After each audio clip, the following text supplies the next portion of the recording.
se traspapeló su diapositiva, esta creo que era de la anterior, cuando estábamos hablando de las fracturas supracondilias, ¿no es cierto? Y es la que se localiza, ¿no es cierto?, en el tercio distal del húmero. Dijimos que la parte más débil, esas fracturas supracondilias, cuando se desplazan la paleta en la que genera, ¿no es cierto?, el daño neurovascular, ¿sí? Entonces, sobre todo, ¿no es cierto?, en el 80% de los casos, estas fracturas se denominan fracturas en hiperextensión, porque son caídas, ¿no es cierto?, con el codo, o sea, teniendo el brazo, ¿no es cierto?, en hiperextensión. Entonces, por eso se genera el desplazamiento. 20% del resto se producen por caídas sobre el codo, entonces se denominan, ¿no es cierto?, fracturas en hiperflexión, ¿sí? Entonces, si yo caigo e impacto el codo, ¿no es cierto?, el desplazamiento es inverso, ¿sí? Este segmento se va hacia adelante y la paleta humeral se va hacia atrás. Y hacia atrás, ¿qué tenemos? Tenemos, ¿no?, la arteria, perdón, tenemos el nervio cubital que está entrando en el surco epitrócleo-lecráneo, ¿sí? Entonces, por cualquiera de los dos lados, ¿no es cierto?, el riesgo de daño neurovascular siempre es importante en este tipo de fracturas. ¿Qué es el síndrome compartimental?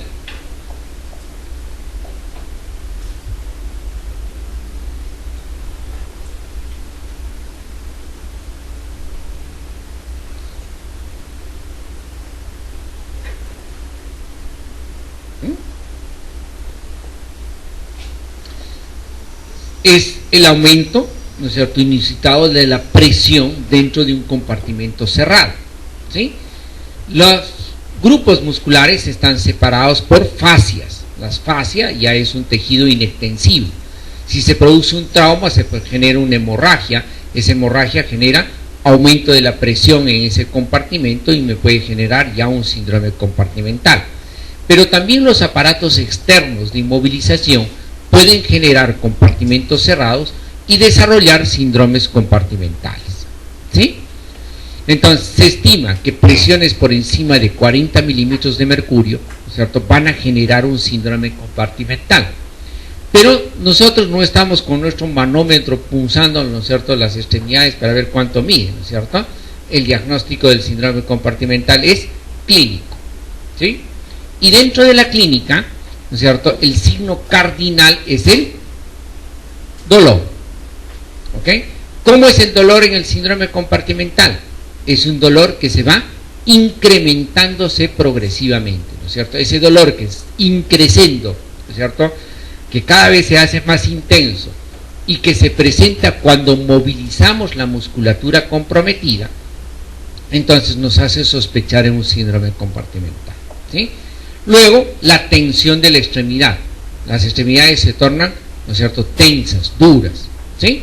Y luego, ¿no es cierto?, si pasa el tiempo, se comienza a generar ya un daño neurológico. Entonces comienzan a haber parestesias, disestesias hasta la parálisis final, ¿sí? La ausencia de pulso no es parte del síndrome compartimental, ¿sí? Entonces, coexiste cuando hay daño vascular asociado. Entonces, si yo tengo un daño vascular, es muy probable que en las siguientes horas también desarrolle un síndrome compartimental. Pero la ausencia de pulso no es parte de la semiología del síndrome compartimental, ¿ok? ¿Qué hay que hacer?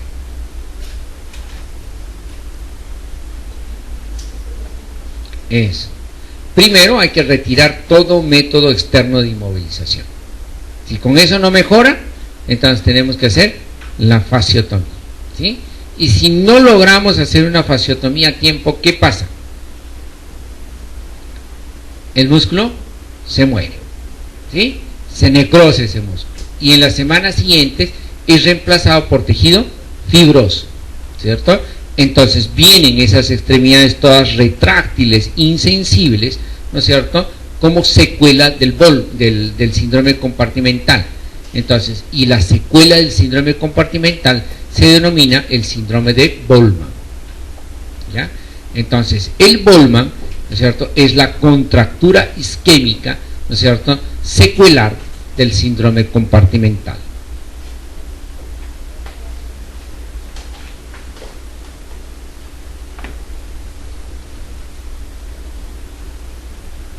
Entonces, no se olviden, la complicación más temida en las fracturas supracondilias de los niños, ¿no es cierto?, es que se genere un síndrome compartimental. Entonces, acá nos dice, ¿no es cierto?, el paciente con el diagnóstico de síndrome compartimental principalmente presenta dolor, ¿no es cierto? Entonces, el dolor de lejos es el signo cardinal más importante, ¿no es cierto?, de las extremidades. Entonces, tenemos un adulto mayor de 80 años de edad que acude a la emergencia en silla de ruedas, refiere dolor moderado. Al examen clínico presenta rotación externa del pie derecho. ¿Cuál es la conducta inicial a seguir?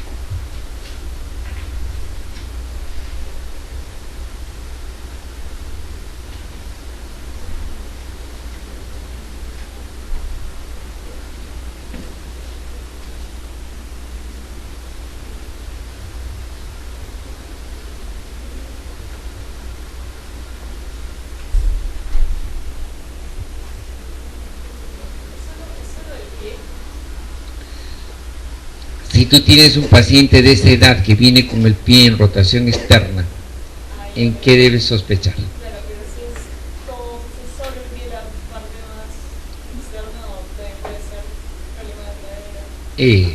¿Cierto? Entonces, todo paciente senil que viene postrado con el pie en rotación externa, ¿no es cierto?, la sospecha, ¿no es cierto?, es de una fractura de la cadera, ¿sí? Y si tú estás sospechando que tu paciente puede tener una fractura de cadera, ¿qué tienes que hacer? Exactamente, ¿sí? Entonces, esa es la idea de esta pregunta, ¿no es cierto? Entonces, paciente adulto mayor que viene postrado, ¿no es cierto?, con dolor y con la extremidad en rotación externa, entonces la sospecha importante va a ser, ¿no es cierto?, en una fractura de cadera, y hay que hacer un estudio radiográfico para descartar, ¿sí?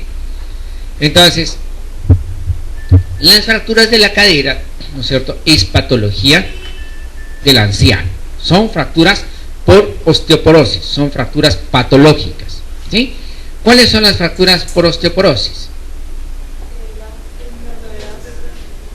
Columna, cadera, radio distal, ¿no es cierto?, y húmero proximal, ¿sí? Entonces son los 4 segmentos, ¿no es cierto?, en donde se presentan con facilidad las fracturas patológicas del anciano, ¿sí? Entonces, si yo tengo un adulto mayor, ¿no es cierto?, que refiere a un trauma mínimo, porque las fracturas, estas son fracturas patológicas. Una fractura patológica se caracteriza porque se daña el hueso con un trauma mínimo, ¿sí?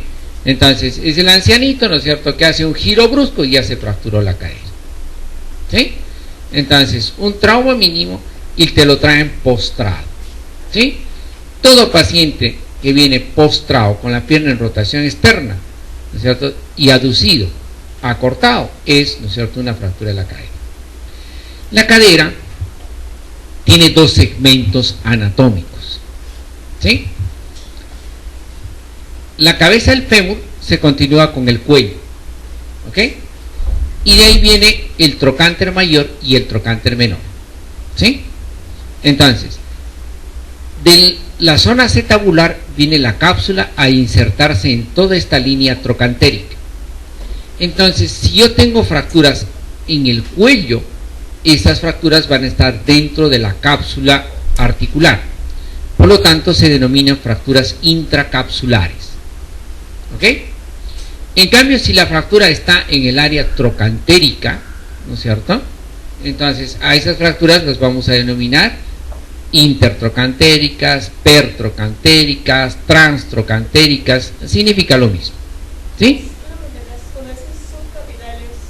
Ajá, claro, porque subcapital quiere decir debajo de la cabeza, ¿cierto? Es específicamente un lugar Exacto, es específicamente está muy debajito de la cabeza, entonces esa es una subcapital. Las medios cervicales son en la parte media del cuello, las bases cervicales, ¿no es cierto?, son en la base del cuello, ¿sí? Pero todas estas están dentro, ¿no es cierto?, de la inserción de la cápsula articular. Entonces, para no hacernos mucho problema, las vamos a denominar fracturas del cuello del fémur, ¿sí? O fracturas intracapsulares, ¿ok? En cambio, las fracturas trocantéricas, ¿no es cierto?, son las que están o comprometen el área, ¿no es cierto?, de los trocánteres, ¿sí? Entonces, ¿qué pasa con estas fracturas intracapsulares? Dijimos, hay unas arterias que se llaman las arterias retinaculares que se encargan de irrigar la cabeza del fémur, ¿sí? Entonces, si yo produzco una fractura a este nivel, la cabeza puede quedarse sin irrigación y terminar en una necrosis avascular, o realmente no pegar la fractura y desarrollar una pseudoartrosis. Entonces, las fracturas intracapsulares complican con necrosis avasculares y pseudoartrosis del.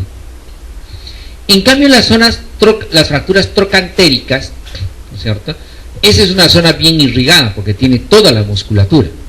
Al fracturarse, cae la cadera en varo, como están viendo acá.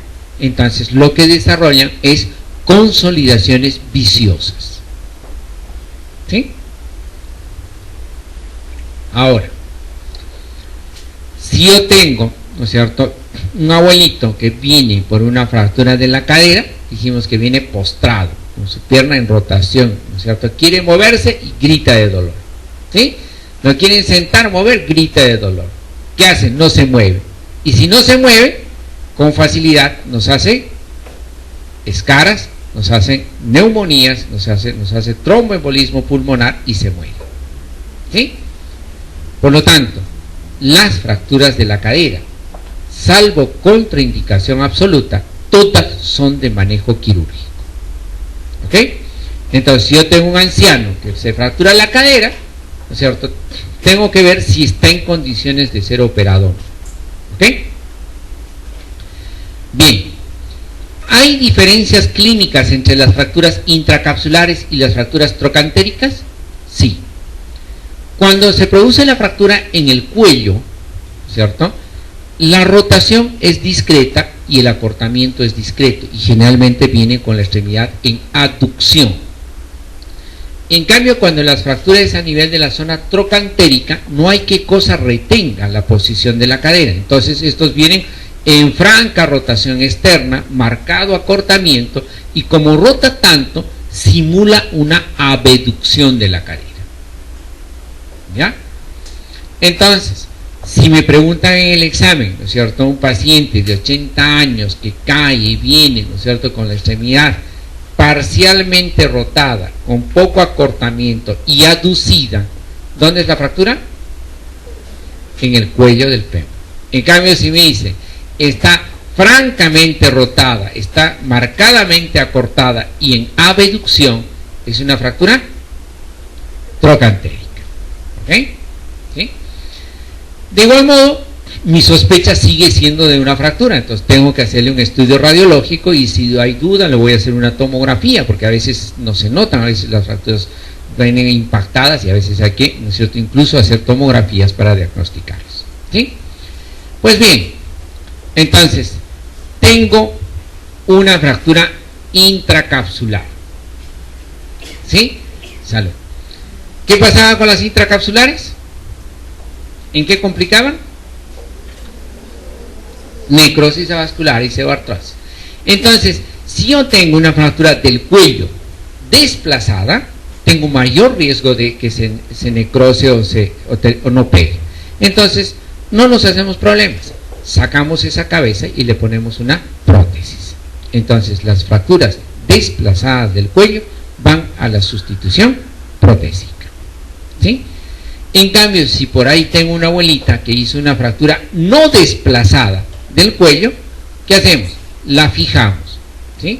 Le metemos tornillos para fijarle, ¿no es cierto?, y mantener la posición, ¿ok? En cambio, las fracturas trocantéricas, ¿en qué complicaban? En consolidaciones viciosas. Entonces, esas fracturas, para que no compliquen una consolidación viciosa, ¿qué hacemos? Las reducimos y las fijamos, ¿sí? Entonces, el tratamiento de las fracturas intertrocantéricas es la reducción y la fijación interna, ¿sí? Cuando hacemos reducciones, el hecho de reducir significa acomodar la fractura a su sitio, ¿ok? ¿Sí? Yo la puedo hacer de dos maneras: en forma externa con maniobras, o haciendo un corte, ¿no es cierto?, y acomodándolo directamente. Cuando hago maniobras, ¿cómo se denomina? Incruenta, ¿sí? Y cuando hago un corte y llego al hueso, es una reducción cruenta, ¿sí?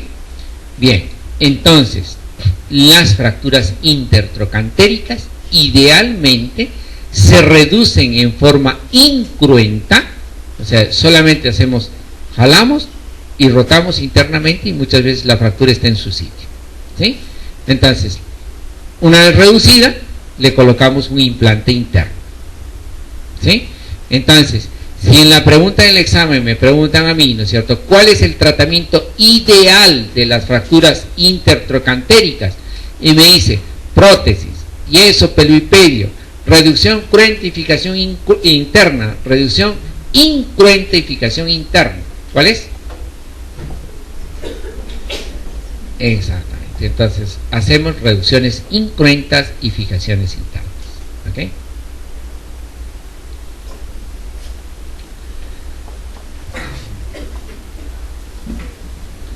Entonces, esa era la fractura de la cadera. Entonces, la conducta a seguir era tomarle una radiografía de la cadera. En cambio, ahora tenemos un paciente, ¿no es cierto?, que después de una caída esquiando presenta dolor intenso en el muslo derecho, impotencia funcional marcada, hipotensión arterial, gran aumento de volumen y equimosis leve del muslo, ¿sí? Entonces, para que, ¿no es cierto?, esté esquiando, debe ser un paciente joven, ¿no es cierto? Difícilmente un ancianito se mete a esquiar, ¿no es cierto? Entonces, estamos frente a un paciente joven, ¿no es cierto?, que se puso sus esquís, se tiró, ¿no es cierto?, a la pista, ¿no es cierto?, en la primera, ¿no es cierto?, que encontró la bandera de tope, hizo un giro brusco de rotación, quedó postrado, ¿no es cierto?, y viene con el muslo muy aumentado de volumen, dolor intenso, impotencia, ¿no es cierto?, funcional e hipotensión arterial. Diagnóstico.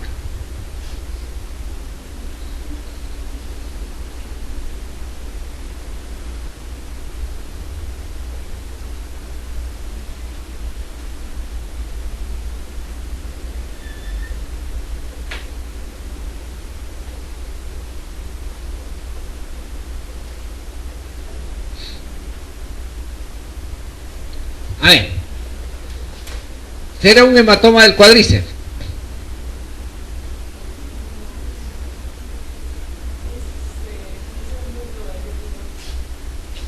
¿Ya?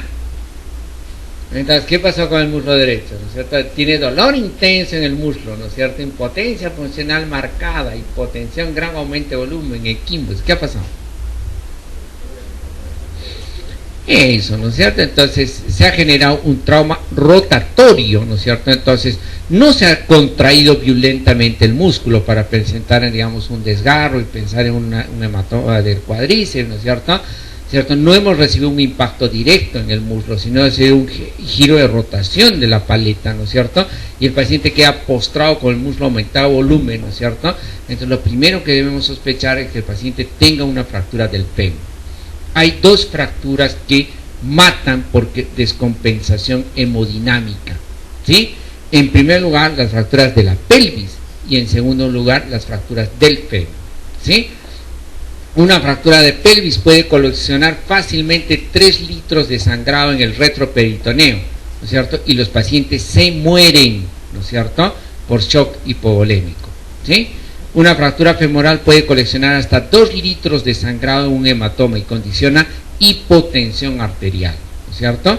Una contusión simple, un desgarro muscular nunca nos va a generar, ¿no es cierto?, un cuadro de hipotensión, salvo que haga, ¿no es cierto?, un shock neurogénico por dolor, ¿sí? ¿No es cierto? Pero si estamos hablando de hipovolemia, ¿no es cierto?, estamos hablando de una fractura de la diáfisis femoral, ¿ok? Es por eso, ¿no es cierto?, que la primera medida, ¿no es cierto?, que se debe tomar ante la sospecha de una fractura femoral, ¿no es cierto?, es compensar hemodinámicamente al paciente. ¿Sí? Entonces, el fémur, ¿no es cierto?, de lejos es el hueso más largo de la economía, ¿no es cierto?, ¿sí? Es el que está más protegido porque es la zona muscular, ¿no es cierto?, más amplia que hay, ¿no es cierto?, en el organismo, ¿no es cierto?, la tiene el muslo, ¿sí? Y adicionalmente se va a presentar sobre todo en traumatismos en pacientes, ¿no es cierto?, jóvenes, traumas importantes, ¿cierto? Es por eso que alrededor del 20% de las fracturas femorales son fracturas expuestas, ¿sí? Y 2% de ellas tienen daño vascular, ¿sí? Entonces, no se ve una fractura, digamos, a este nivel, ¿no es cierto?, genera, ¿no es cierto?, descompensación hemodinámica, ¿ya? Sangrado importante. Ahora tenemos un paciente de 72 años de edad que tropieza al caminar y siente dolor en la cadera derecha y cae. Al examen físico viene con impotencia funcional marcada, la cadera derecha dolorosa, y al examen físico la cadera dolorosa, acortamiento del miembro, aducción y rotación externa. Diagnóstico.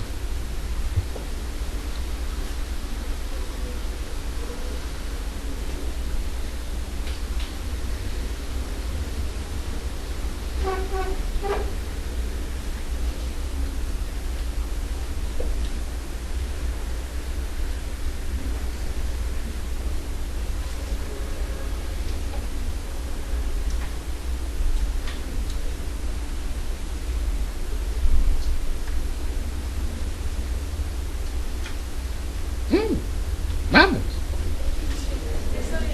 ¿Ah?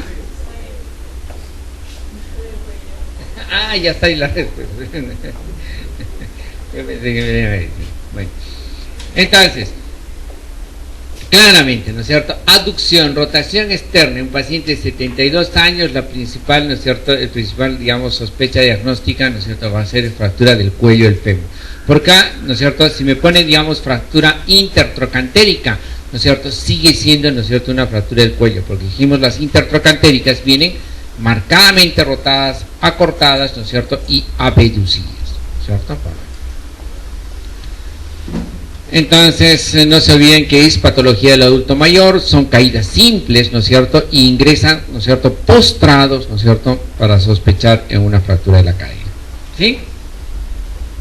Dolor en el área inguinal, en la cadera, ¿no es cierto?, la extremidad va a estar acortada en rotación externa y aducida. Esa es, ¿no es cierto?, el indicativo de una fractura de la cadera, ¿sí? Entonces, no se olviden, fracturas intracapsulares o del cuello del fémur y las fracturas trocantéricas, ¿no es cierto?, son dos grandes grupos, ¿no es cierto? Las dos se presentan, ¿no es cierto?, en osteoporosis. Al tener íntegra la cápsula articular, la rotación externa y el acortamiento es menor, no se olviden de eso, ¿sí? Entonces, rotación externa, acortamiento, y la extremidad está abducida en las, ¿no es cierto?, ¿sí?, trocantéricas.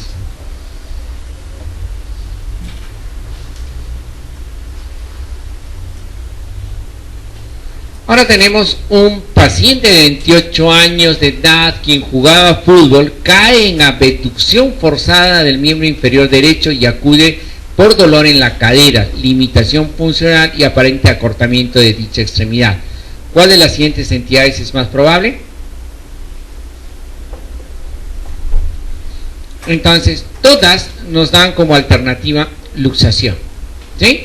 Entonces, de hecho que es una luxación, pero acá la característica, ¿no es cierto?, clínica, las luxaciones dan impotencia funcional total, ¿sí?, a diferencia de las fracturas. Un paciente, digamos, que tiene una fractura, entonces todavía puede mover, puede hacer algo, ¿no es cierto? En cambio, un paciente que tiene luxada una extremidad no puede mover, ¿no es cierto?, intenta moverlo y va a gritar de dolor, ¿sí? Entonces, estos pacientes no vienen con limitación, vienen con impotencia funcional total, ¿ok? Entonces, estaba jugando fútbol y presenta una rotación externa con abducción forzada a la extremidad inferior. ¿Dónde se luxa? Hacia anterior. Entonces, un mecanismo de abducción forzada va a luxar la cadera a anterior. ¿Sí? Entonces, nos va a hacer una luxación anterior de la cadera. ¿Ok? Acá, las luxaciones en la cadera también pueden ser altas o bajas. ¿Ya? Entonces, y se describe, ¿no es cierto?, la luxación de acuerdo al segmento anatómico donde se localiza la cabeza femoral. Si es anterior y es alta, entonces la cabeza está en el pubis o cercana al pubis, entonces se la denomina luxación pubiana.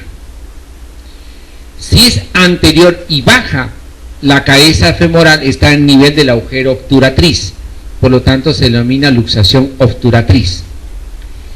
Si es posterior, alta, está en el ilíaco, entonces se llama luxación ilíaca. Y si es baja, está en el isquio, entonces se le denomina luxación isquiática. ¿Ya? Las altas, las luxaciones altas, van a venir con la rodilla en extensión, mientras que las luxaciones bajas vienen con la rodilla en flexión. ¿Ok? Entonces, si a mí me preguntan, ¿no es cierto?, ¿cómo es una luxación obturatriz? ¿Sí? Entonces, obturatriz dijimos que era una luxación anterior baja. ¿Sí? Entonces, si es anterior, ¿cómo está la extremidad?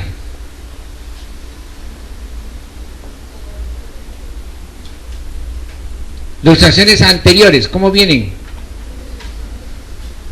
Posición, ¿qué posición tiene la luxación? ¿Ah? Vienen con abducción, ¿no es cierto?, y rotación externa. ¿Sí? Si es baja, la rodilla está en flexión. ¿Sí? Entonces, si me preguntan cómo viene un paciente con una luxación obturatriz, viene con abducción, rotación externa y rodilla, ¿no es cierto?, en semiflexión. ¿Sí? En cambio, ¿cómo vendrá un paciente que tiene una luxación ilíaca? La ilíaca es anterior o posterior. Posterior. ¿Alta o baja? Alta. Si es posterior alta, ¿cómo va a venir la extremidad? Rotación interna, aducción y rodilla en extensión. Perfecto. ¿Sí? Entonces, hay que, ¿no es cierto?, jugar un poco con esos detalles, porque muchas de las preguntas pueden venir, ¿no es cierto?, incluso así. Entonces, luxaciones altas, rodilla en extensión; luxaciones bajas, rodilla en, ¿no es cierto?, semiflexión; anteriores en abducción y rotación externa, y posteriores en rotación interna y aducción. ¿Ok? Bien, entonces, de lejos, las luxaciones posteriores ilíacas, ¿no es cierto?, acá, o isquiáticas, ¿no es cierto?, son las más frecuentes. Entonces, si yo tengo la luxación isquiática, ¿no es cierto?, por ejemplo, va a ser una luxación posterior baja. En cambio, acá es una luxación obturatriz. ¿Sí? La cabeza está en el agujero obturatriz. Entonces, será una luxación anterior baja. ¿Sí? Entonces, para acá. ¿Sí? Entonces, en el paciente, ¿no es cierto?, cayó en rotación externa y abducción, por eso era una luxación anterior, pero no nos describe acá, ¿no es cierto?, la posición de la rodilla en ningún momento. ¿Sí? Entonces, es por eso que marcamos como luxación anterior de cadera y no marcamos como luxación obturatriz. Si nos dice específicamente la pregunta, ¿no es cierto?, dentro de los datos clínicos, que la rodilla estaba en semiflexión, entonces sí nos estaría hablando específicamente de la luxación obturatriz. ¿Okay? Bien. Entonces, ¿cuáles son los signos clínicos que se observan en la luxación anterior de la cadera?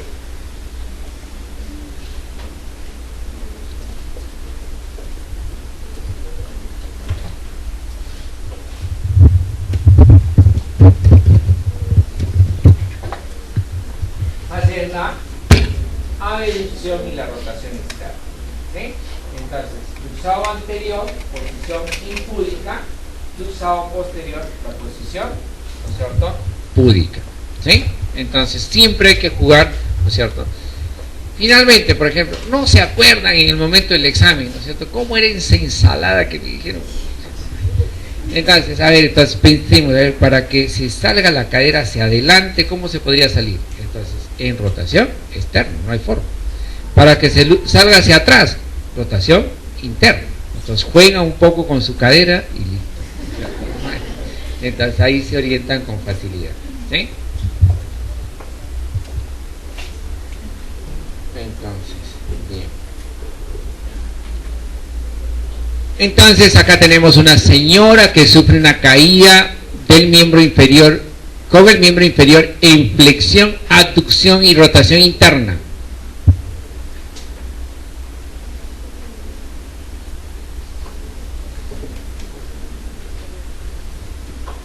Entonces, esa es una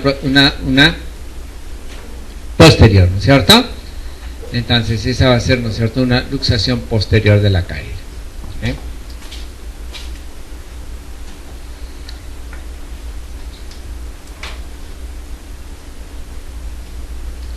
Entonces, nos cuestionaba un varón de 20 años, acude a la emergencia por dolor en la pelvis y al examen el miembro inferior derecho está en flexión, rotación interna y aducción. Entonces va a ser, ¿no es cierto?, una luxación posterior de cadera, ¿sí? Pero la luxación posterior de cadera, acá esta es, ha marcado mal acá, ¿no?